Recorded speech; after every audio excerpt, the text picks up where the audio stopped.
Lockdown. It's a blessing and a curse, and here in the Big Apple, lockdown couldn't come quick enough. The only problem is, I wasn't coming at all. Mr. Big has left me to my own devices, and I've had to improvise on more than one occasion. Samantha? Oh, hi, Carrie. What are you doing? Masturbating. I'm waiting for my Uber Eats. You hungry? No, horny. I told the Uber Eats driver to leave the food and help himself to my pastrami flaps instead. Huh. So you're hoping that Uber eats you out? Is that allowed? Honey, it's lockdown, not cockdown. Oh, excuse me. It's Clunge Clock, and I predict I'm not the only person in this apartment who's about to get full. Well, I'm sending you my love and support. I don't need your love or your support, Sarah Jessica Parker. As Samantha put the phone down on me, I couldn't help but wonder, just because we're in lockdown, why should my pussy pay the price? I'm in desperate need of a dicking, and I know just what will get me going. Reading about myself.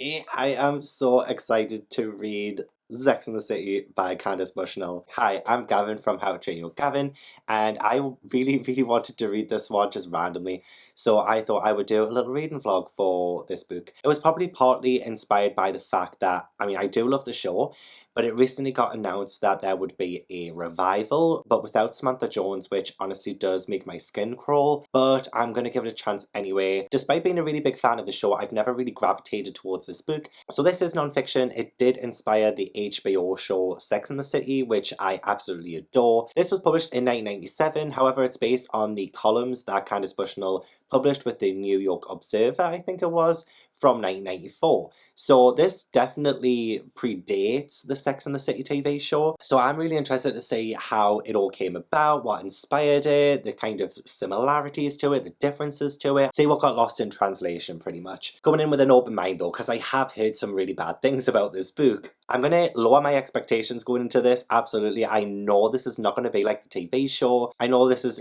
told in a totally different format. I know what I'm getting myself into. So I don't think I'm going to be disappointed. I might still be disappointed. But I'm keeping my expectations very low. So hopefully it will be a pleasant surprise. If you don't know what Sex and the City is about, the TV show follows 4 women in New York City. I don't know if this actually has the other characters from Sex and the City in it though, because I do know that Carrie Bradshaw in this is just Candace Bushnell. She just changed her name, I think that's what happened, but I don't know if it actually has any of the other characters in. It doesn't actually say. I don't think it has like Samantha and Charlotte and Miranda.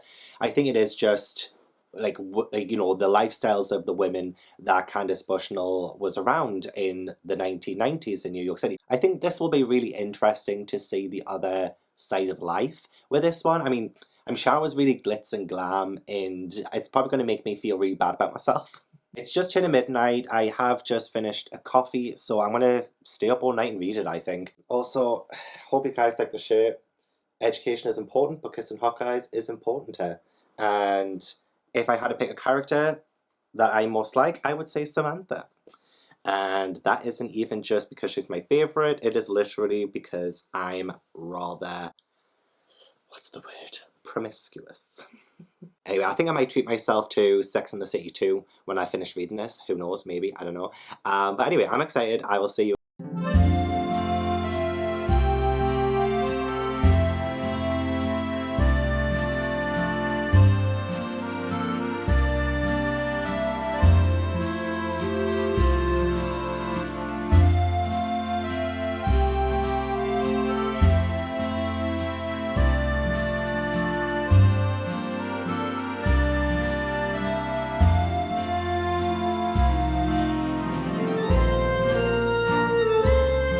Okay, so I'm just 47 pages into it so far, so I haven't made that much progress. It's been okay. It's a little bit up and down. I'm not really too sure what I think about this because a lot of it has been told in this column format where we just meet a lot of random people who you don't really get a chance to know or anything, which I guess is the point. It is non-fiction, but I'm just finding it so hard to connect with anything that's happening.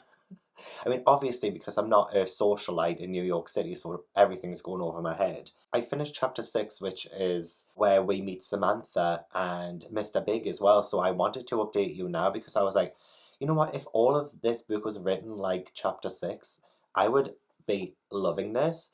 but most of the chapters so far have just been a little bit I have been annotating a little bit, and I never annotate, but because this was second hand on eBay, I think I spent like £1.99 on it. I don't mind writing in it.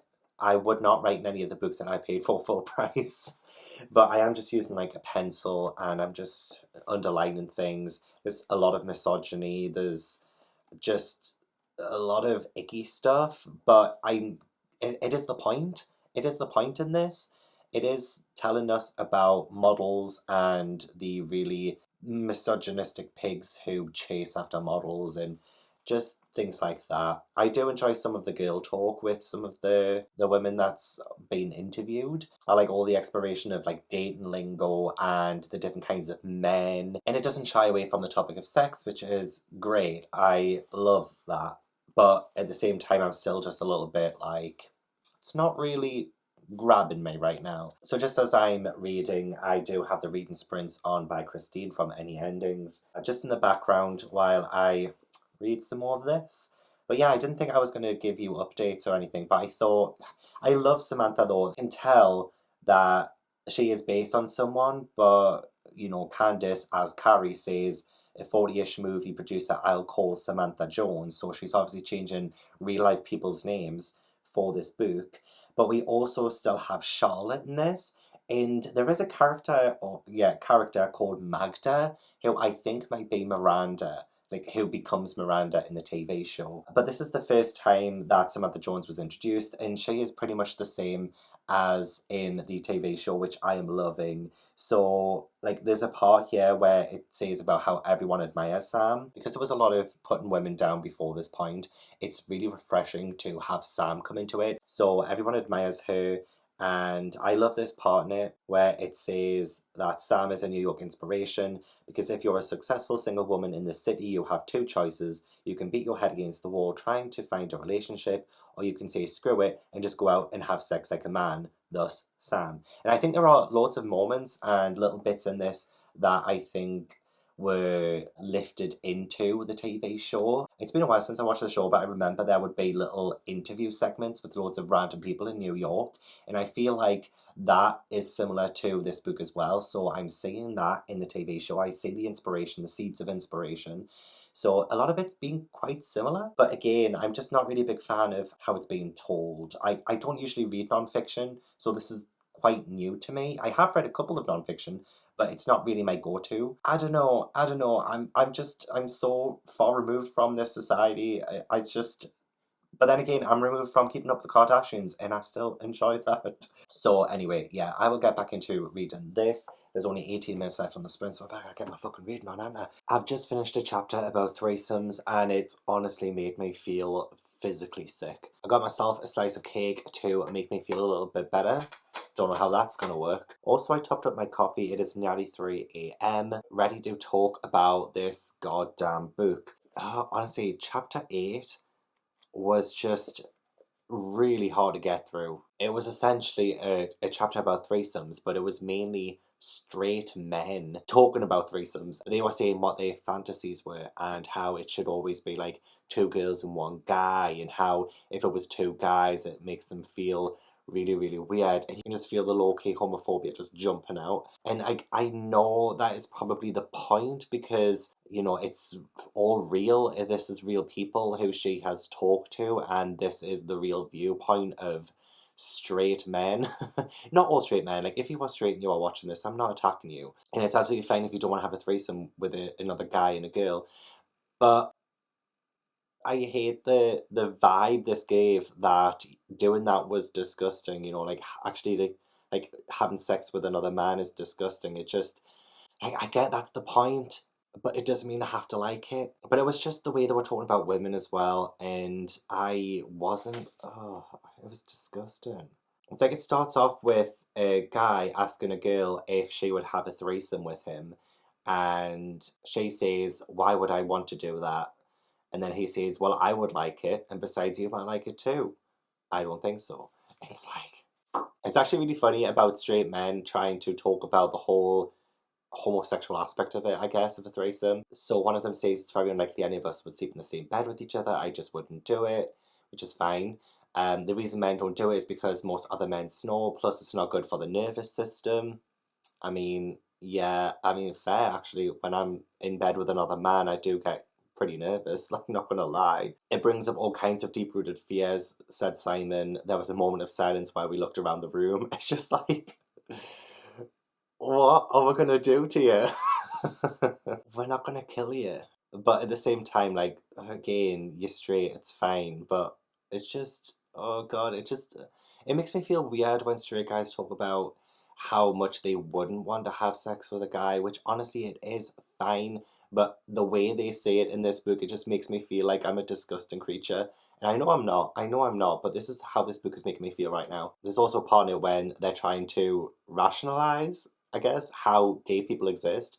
So Peter says, the underground reality of this is the biological rat studies, density, stress, and the overcrowding of the niche structures. The first phenomenon of overcrowded rats is the separation of the sexes. And in this city, with all the lawyers and all the overcrowded niche structures, you have incredible pressure.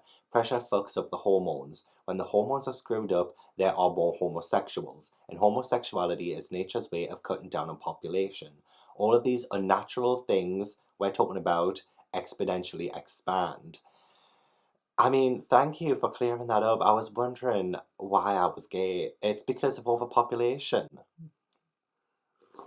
And again, I know that's not the author. I know it's not her saying it outright or anything. It's just this whole chapter is making me feel so uncomfortable. It's just straight men talking about what they want women to do in a threesome. This is just essentially a chapter full of relationship advice I don't want to hear. And these men are really seedy as well. So rule number 1 of threesomes, never ever do it with your girlfriend. It's always a disaster. You shouldn't be having threesomes with people who aren't your girlfriend.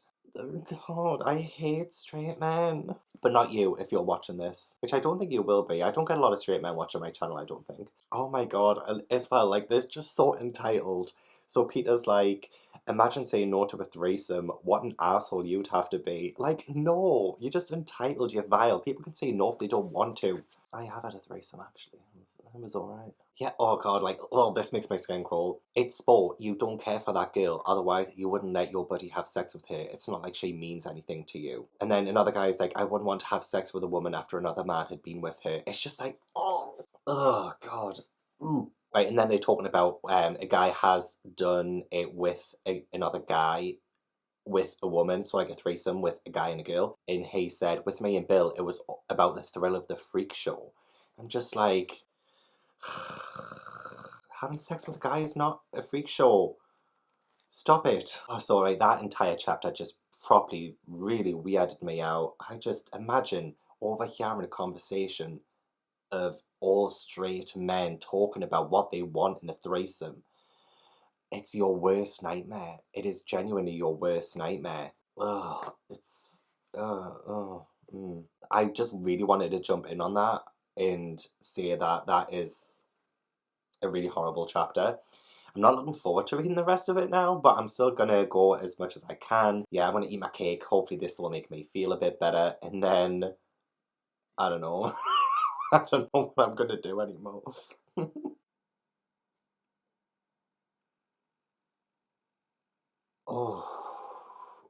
The amount of problems I have with this book.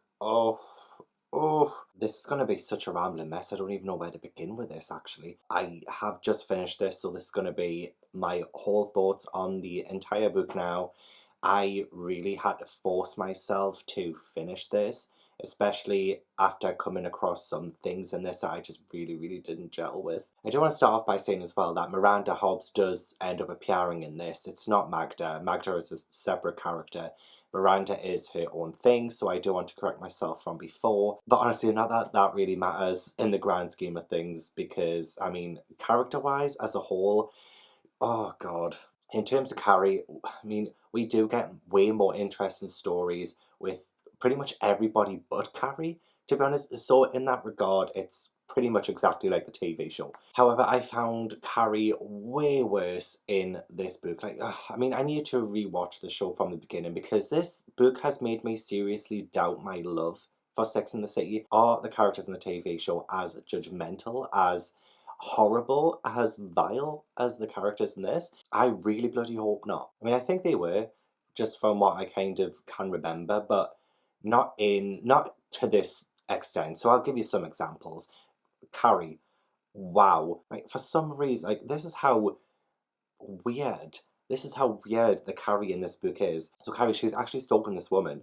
It's really hot in New York, so she's like acting differently for some reason. She feels powerful, like a predator. A woman is walking down the sidewalk a few feet in front of her. She's wearing a loose white shirt. It's like a white flag, and it's driving Carrie crazy. Suddenly, Carrie feels like a shark smelling blood. She fantasizes about killing the woman and eating her. It's terrifying how much she's enjoying the fantasy. I mean, that alone is huge red flags, but then it continues. The woman has no idea she's being stalked. She's oblivious, jiggling along the sidewalk. Carrie envisions tearing into the woman's soft white flesh with her teeth. It's the woman's own fault. She should lose weight or something.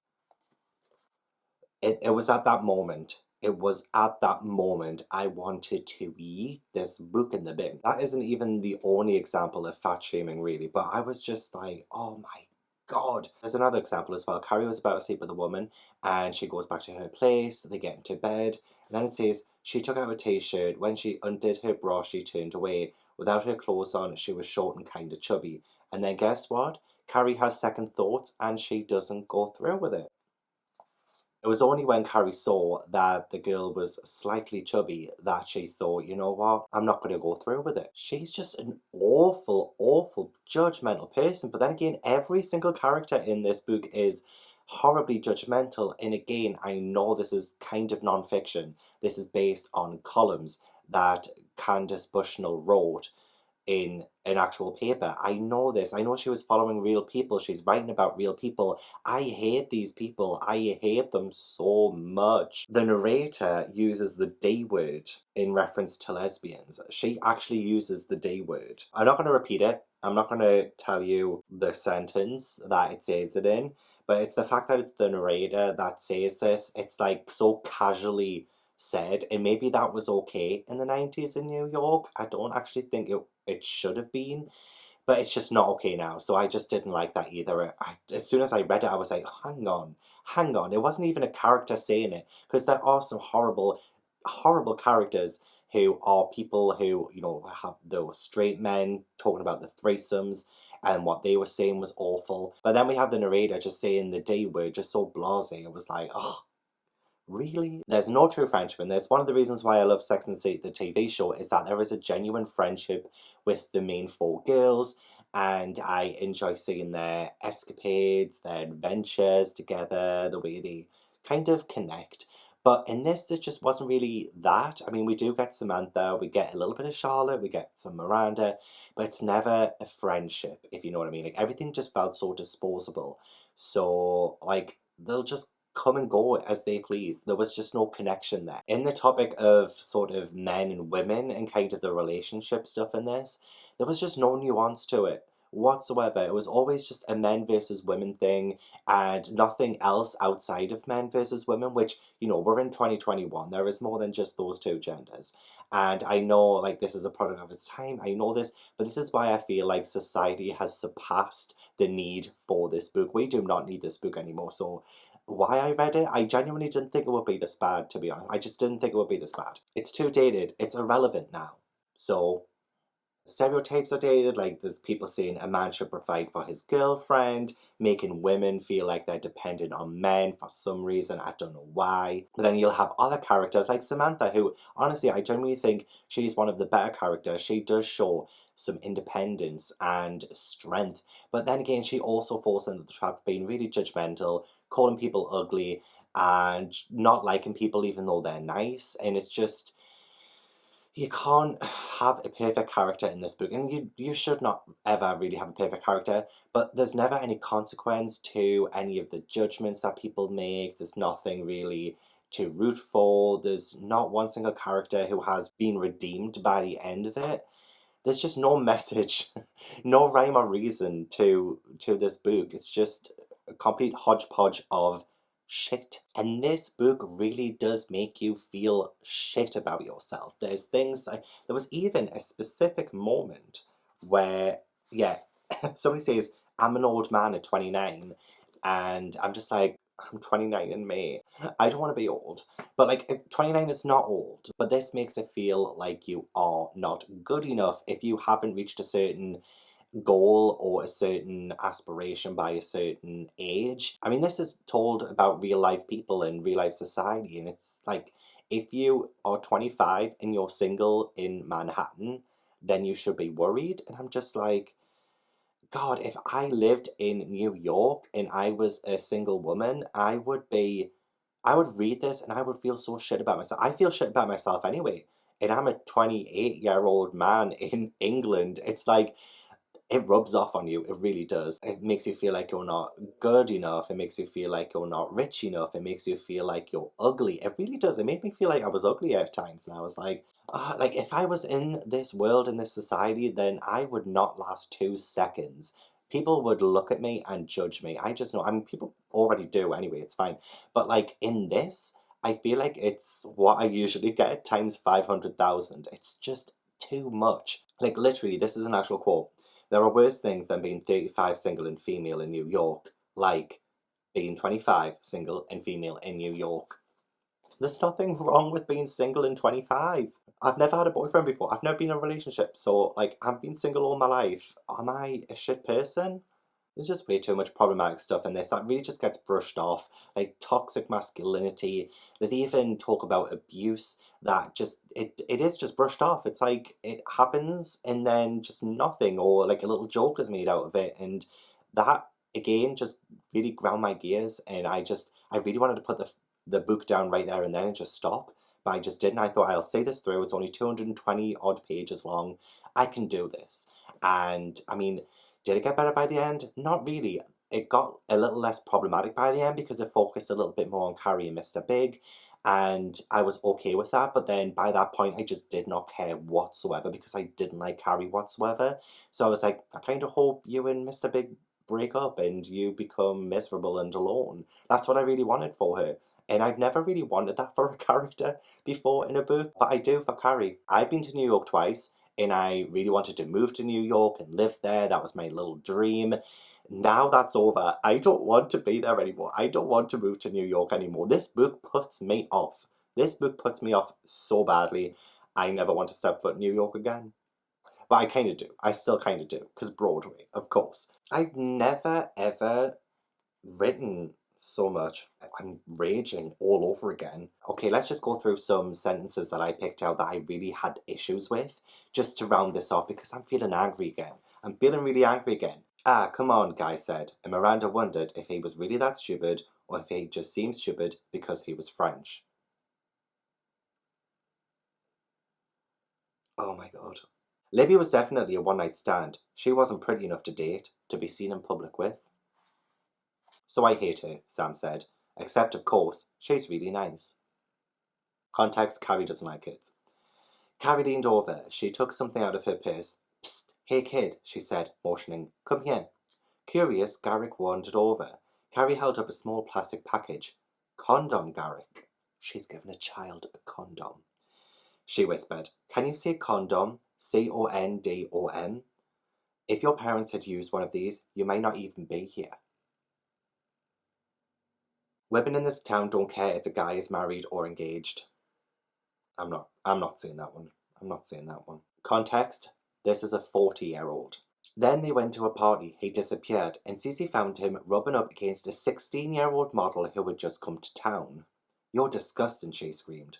Oh, come on, he said. You've got to let me live out my fantasies. I have a fantasy of being with a 16-year-old. It's other women who are really the problem, said Camilla. There's a lot of girl-on-girl hate in this, just letting you know. Older guys are gross. Context, Robert is straight. And this makes Stanford look very predatory.